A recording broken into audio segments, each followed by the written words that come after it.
अलवर से बड़ी खबर आ रही है। सरकारी गर्ल्स स्कूल की इमारत से पत्थर गिरे हैं। 100 साल पुरानी ये खंडरनुमा बिल्डिंग है जिसकी हालत जर्जर है और इस इमारत से अब पत्थर नीचे गिरने शुरू हो गए हैं। आसपास बैठे दुकानदारों में इस मलबे के ढहने से हड़कंप मच गया। रामगढ़ कस्बे के मुख्य बाजार की ये घटना है जहां पर सरकारी गर्ल्स स्कूल है जिसकी परिसर से, जिसकी इमारत से पत्थर गिरने लगे। 100 साल पुरानी ये खंडरनुमा बिल्डिंग है। लोगों में हड़कंप मच गया। उन्हें लगा ये पूरा का पूरा इमारत जो है ये ढह ना जाए।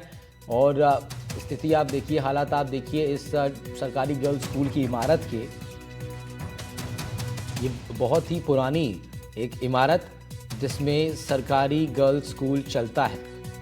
अलवर से ये तस्वीर आप देख रहे हैं जहां पर करीब 100 साल पुरानी एक खंडरनुमा बिल्डिंग में सरकारी स्कूल, गर्ल्स स्कूल संचालित होता है, जिसमें आज कुछ पत्थर जब ऊपर से गिरने लगे तो फिर हड़कंप मच गया। लोगों में अफरा तफरी मच गई, कहीं पूरी इमारत ही ना ढह जाए।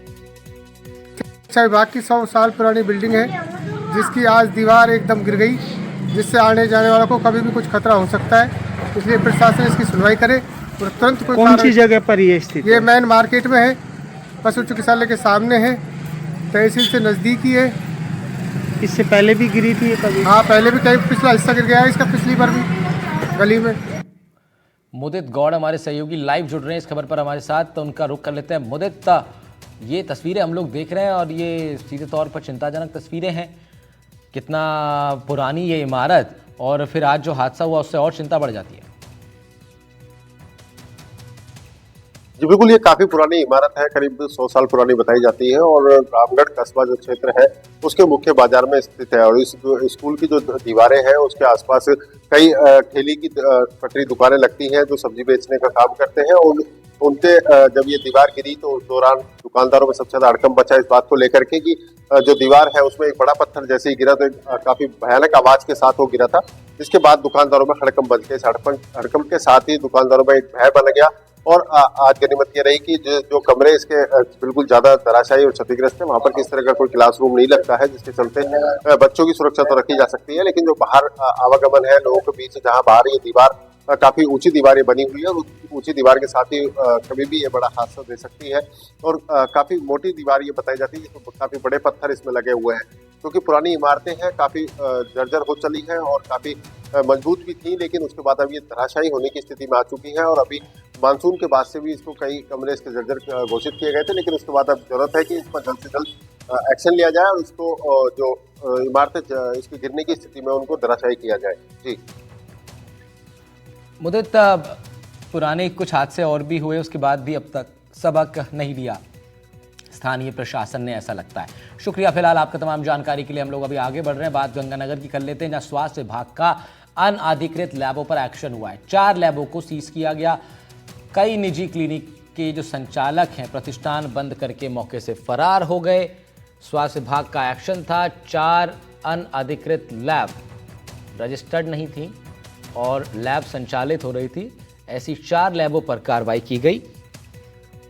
बताया जा रहा है कि इस इलाके में कई ऐसे अन्य प्राइवेट लैब संचालक थे जो अपना दुकान, जिसे कहिए क्योंकि अनाधिकृत है, क्लिनिक तो कहने के लिए, लैब कहने के लिए, तो ये अनाधिकृत है, तो केवल एक दुकान जैसा खोल लिया इन्होंने और अनाधिकृत रूप से इसको ये लोग संचालित कर रहे हैं। जब इन पर कार्रवाई हुई तो इसमें से कई प्राइवेट संचालक तो मौके से फरार हो गए। 4 दुकानों पर लेकिन सीज की कार्रवाई स्वास्थ्य विभाग द्वारा की गई। आज मेरे द्वारा टीम सहित CSC विजयनगर का निरीक्षण किया गया। यहाँ पे व्यवस्थाएं सुचारू पाई गई हैं। जितने भी संसाधन हैं, 2 या 3 डॉक्टर हैं, अपनी सर्विसेज देने का प्रयास कर रहे हैं। इसके अतिरिक्त लोकल में एंटी लार्वा एक्टिविटीज चेक की गई हैं। इसके अतिरिक्त जो अनधिकृत लैब चल रही है जिनका क्लिनिकल एस्टेब्लिशमेंट एक्ट के अंतर्गत रजिस्ट्रेशन नहीं है, उनमें अभी तक मेरे द्वारा 4 लैब सीज की गई हैं। कुलदीप गोयल हमारे सहयोगी श्री गंगानगर से जुड़ रहे हैं हमारे साथ, वो उस खबर पर देंगे ज़्यादा जानकारी। कुलदीप, ज़बरदस्त कार्रवाई ये स्वास्थ्य विभाग की तरफ से की गई है और क्या कुछ जानकारी इस पूरे कार्रवाई से संबंधित ज़रा विस्तार से बताइए, क्या कुछ हुआ? देखिए, पिछले दिनों भी गड़साना के अंदर 8 इसी तरह की लैब को सीज किया गया था। जिला प्रशासन की तरफ से, स्वास्थ्य विभाग की तरफ से लैब संचालकों को पहले भी सूचित किया गया था कि क्लिनिकल एस्टेब्लिशमेंट एक्ट के तहत अपनी अपनी लैब को रजिस्टर करवाएं। लेकिन पूरे जिले के अंदर ही बड़ी संख्या के अंदर इस तरह की लैब हैं वो अभी भी चल रही हैं। ऐसे में स्वास्थ्य विभाग द्वारा जगह जगह पर कार्रवाइयों को अंजाम दिया जा रहा है। तो आज भी जो CMHO हैं डॉक्टर अजय सिंगला, इन्होंने श्री विजयनगर इलाके के अंदर कार्रवाई की। पहले उन्होंने जो गवर्नमेंट हॉस्पिटल है उसका निरीक्षण किया और उसके बाद में जो ये लैब थी इनके ऊपर कार्रवाई की। तो 4 जो लैब हैं उनको तो सीज कर दिया गया है, भारी जुर्माना लगाया गया है। जब ये कार्रवाइयां हो रही थी तो ऐसे में जो बाकी लैब संचालक थे वो अपनी अपनी जो लैब है या दुकानें हैं वो बंद करके भाग खड़े हुए।